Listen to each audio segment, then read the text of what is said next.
भेवरी गांव में हो रही हल्की फुल्की बारिश अब काफी तेज हो चुकी थी। रात के 1 बज चुके थे। काले बादलों के घेराव ने रात को और ज्यादा काला कर दिया था। कृतिका के बंगले में भी सारी लाइट्स बंद थी। पूरे घर में अंधेरा था, सिवाय ड्राइंग रूम के, जहां रेबेका ने एंथनी के स्पिरिट बुलाने के लिए एक कैंडल जलाई थी। वही कैंडल जिसे जलाते हुए उसने कोई मंत्र पढ़ा था। कृतिका ने रेबेका को उसके कॉलर से पकड़ रखा था। ड्राइंग रूम की खिड़कियां खड़खड़ा रही थीं। Fuck off from my house or I'll call the police. लेकिन रेबेका कृतिका के पीछे कहीं देख रही थी। Kritika, just turn around and look. Kritika की जैसे सांसें रुक गई। कौन है मेरे पीछे? He is here. इतना कहकर रेबेका ने कैंडल को फूंक मारकर बुझा दिया। कृतिका पीछे मुड़कर देखना चाहती थी, लेकिन वो हिम्मत नहीं जुटा पा रही थी। उसने आंखें बंद की। कौन? Help me. जब कृतिका ने पीछे मुड़कर देखा तो उसे वहां कोई नजर नहीं आया। यहाँ तो कोई नहीं है। तुम क्या बकवास? कृतिका अपनी बात पूरी नहीं कर पाई। उसने देखा कि उस कमरे के काले अंधेरे के बावजूद सामने दीवार पे एक गहरे काले रंग की परछाई दिखाई दे रही थी।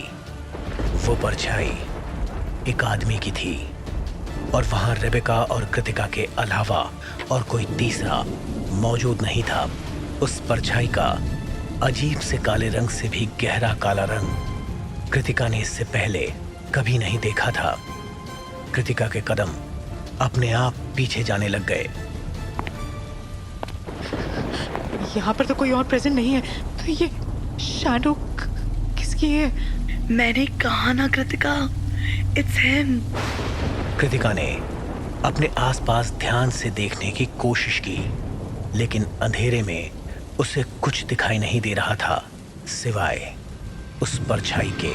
Switch on the lights. Lights on करो अभी। ये क्या मजाक है Rebecca?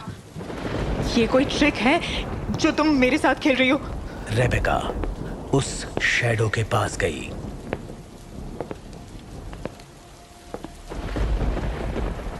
Anthony darling, is it you? उसके बाद एक ऐसी अजीब सी चीज हुई जिसने कृतिका को एकदम से हिला के रख दिया। उस परछाई ने रेबेका के सवाल का जवाब तो दिया, लेकिन आवाज कृतिका को अपने अंदर से आती हुई सुनाई दी। यस। अपने अंदर से आती उस आवाज को सुनकर कृतिका ने एकदम से अपनी छाती पर हाथ रखा और पीछे पड़े सोफे पर बैठ गई। ये क्या हो रहा है? Stop it now. लेकिन रेबेका को तो जैसे इस सब में मजा आ रहा था। एंथनी, तुमको किसने मरवाया? नहीं बोल सकता।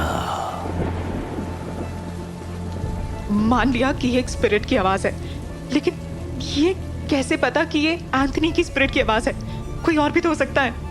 एंथनी, तुम्हारी दोस्त कृतिका को शक है कि तुम एंथनी हो कि नहीं। तुम उसे क्या कहना चाहोगे? काफी देर तक कोई जवाब नहीं आया। फिर अचानक वो ही आवाज फिर से आई। रिवेंज। तभी अपने आप फिर से कैंडल में आग लग गई। वो शैडो अब कहीं दिखाई नहीं दे रही थी। रेबेका ने कृतिका की तरफ देखा। कृतिका अपने दिल पे हाथ रखकर बस अपने सामने देख रही थी। Kritika, you are right. क्या पता किसकी स्पिरिट थी ये? ये स्पिरिट एंथनी की थी। अच्छा, तुम्हें कैसे पता? Because he used the word revenge.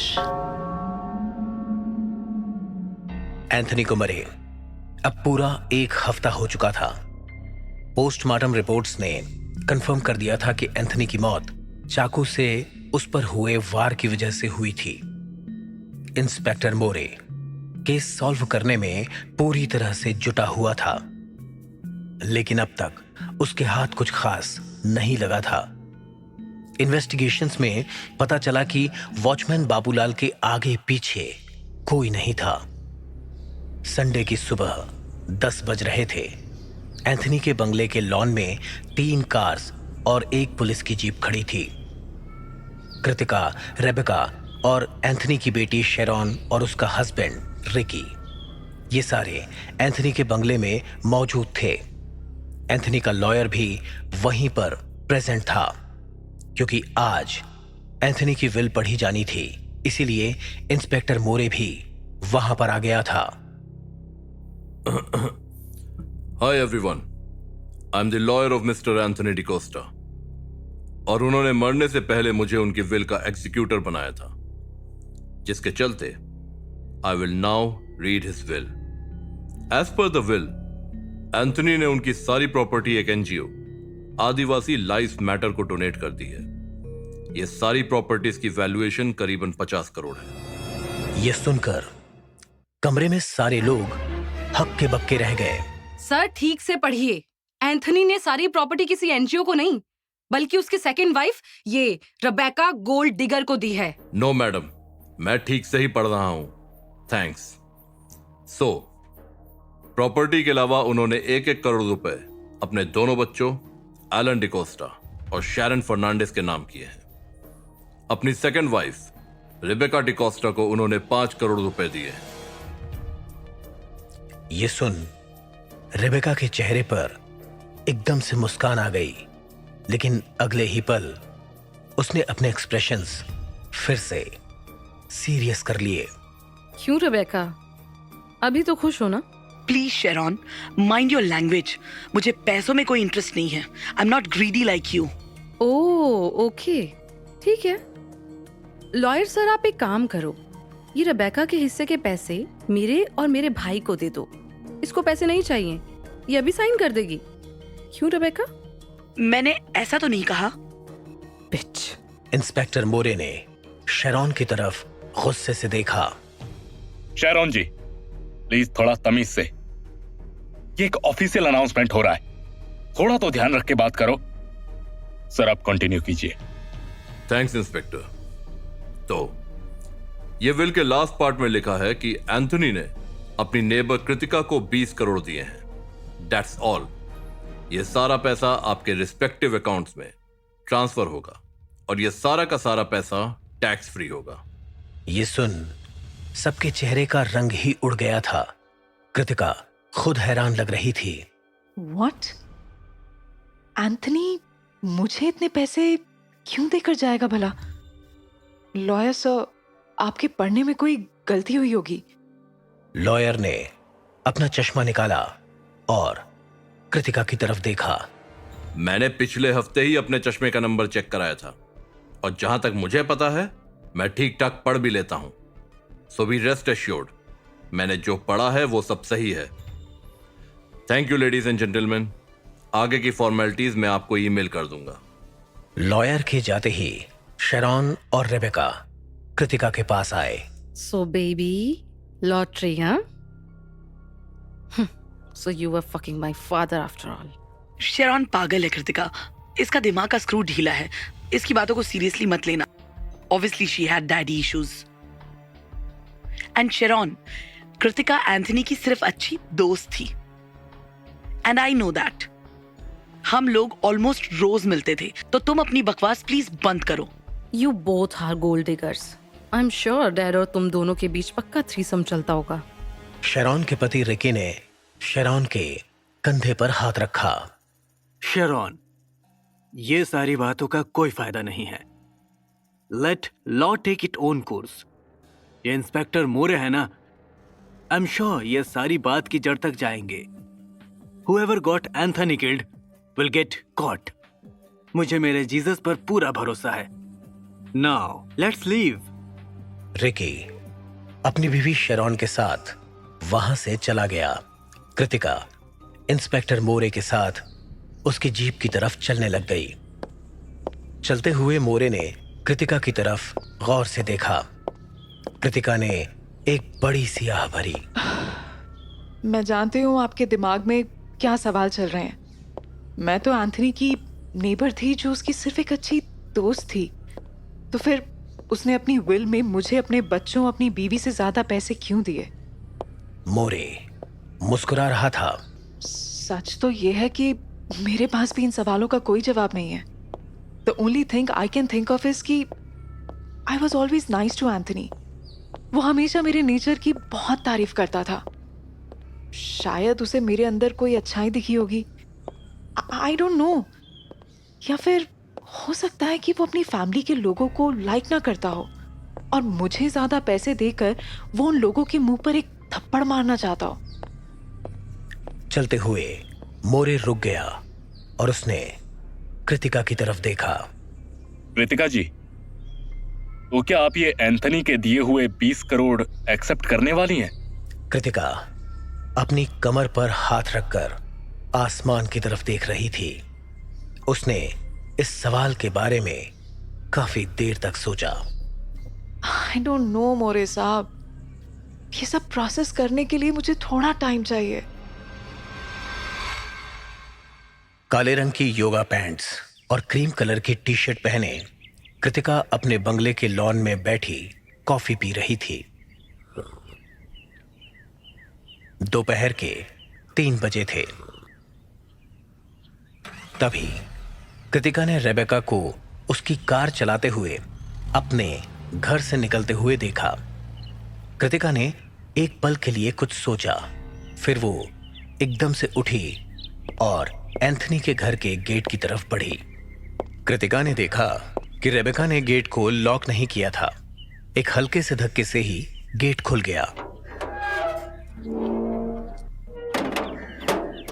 घर के लॉन से होती हुई वो घर में डोर तक पहुंची। मेन डोर तो लॉक था ही। घर की सारी खिड़कियां और दूसरे दरवाजे भी अंदर से लॉक थे। उसने एंथनी के घर के अंदर जाने की बहुत कोशिश की, लेकिन उसे एक भी एंट्री पॉइंट नहीं मिला। ये साले सब लोग जब मन करे मेरे घर घुस आते हैं, मैं क्यों नहीं घुस पा रही? तभी कृतिका की नजर लॉन में बने वॉचमैन क्वार्टर पर गई, जहां पर बाबूलाल रहा करता था। कृतिका ने देखा कि दरवाजा पहले से ही खुला हुआ था। कृतिका जब क्वार्टर के अंदर गई तो उसने देखा कि अंदर का सामान पुलिस की छानबीन की वजह से पहले से ही बिखरा पड़ा था। कृतिका जानती थी कि यहां उसके हाथ कुछ नहीं लगने वाला है। कृतिका क्वार्टर के बाहर आ गई। उसने देखा कि क्वार्टर के ठीक पीछे बंगले की बाउंड्री वॉल थी। कृतिका ने एक पैर क्वार्टर की खिड़की पर रखा और दूसरा बाउंड्री वॉल के ऊपर। अब वो बाउंड्री वॉल के उस पार देख पा रही थी। दीवार के उस पार सिर्फ घना जंगल ही था। तभी कृतिका की नजर दीवार की पास वाली जगह पर गई। What? ये कैसे हो सकता है?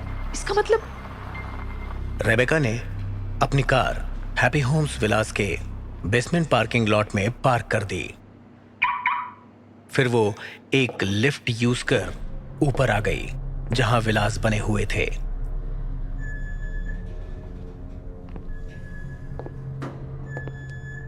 हर विला के सामने 20 बाय 20 फीट का लॉन बना हुआ था, जिस पर कारपेट जैसी मुलायम घास उगी हुई थी। रेबेका ने अपने मोबाइल में एक मैसेज पढ़ा। Happy homes villa number 21B। Rebecca ने पास में बना एक साइन पोस्ट पढ़ा, जिस पर लिखा था विला 15 से लेकर विला 25, आगे से राइट डायरेक्शन में। जैसे ही रेबेका उस विला 21B के गेट के पास पहुंची, उसने अपने पास बैग से एक छोटा सा आईना निकाला और अपनी लिपस्टिक फिर से लगा ली। उसने अपने ड्रेस को नीचे की तरफ खींचते हुए अपनी क्लीवेज को थोड़ा सा और उभारा। You look hot, baby. Mwah. Kritika अब भी एंथनी के बंगले की बाउंड्री वॉल के उस पार देख रही थी, जिस चीज को कृतिका देख रही थी उसे देखते हुए उसकी सांसें फूल रही थी। I have to tell Mori sir about this. तभी कृतिका ने देखा कि एक और कार खुले हुए गेट से अंदर आई। कार में से शेरॉन और उसका पति रिकी बाहर आए। डर के मारे कृतिका ने दीवार से छलांग मार दी। इस छलांग की आवाज शेरॉन ने सुन ली। वो एकदम से वॉचमैन क्वार्टर की तरफ चलने लग गई। कृतिका वॉचमैन क्वार्टर की पिछली दीवार और बाउंड्री वॉल के बीच सिकुड़कर बैठी थी, लेकिन तभी रिकी ने शेरॉन को उसकी बाहों से पकड़ लिया। शेरॉन, कोई बिल्ली या कुत्ता होगा। Come on, we are getting late. इतना कहकर रिकी शेरॉन को घर के मेन डोर तक ले आया। फिर उसने अपनी जेब से एक चाबी निकाली और दरवाजा खोल दिया। शेरॉन और रिकी के घर के अंदर जाते ही कृतिका दबे पांव मेन गेट की तरफ चलने लगी। कृतिका ये नहीं जानती थी कि ड्राइंग रूम की खिड़की से रिकी उसे देख रहा था। रिकी के माथे पर शिकन थी। शेरॉन उसके पास आई। क्या हुआ डार्लिंग? बाहर क्या देख रहे हो? रिकी ने बड़े आराम से खिड़की बंद कर दी और उसने मुस्कुराते हुए शेरॉन की तरफ देखा। कुछ नहीं, बस एक जंगली बिल्ली थी, चली गई। जैसे ही कृतिका एंथनी के घर के बाहर पहुंची, वो दौड़ने लग गई। अपने घर के लॉन में पहुंचते ही उसने अपने मोबाइल से कॉल लगाई।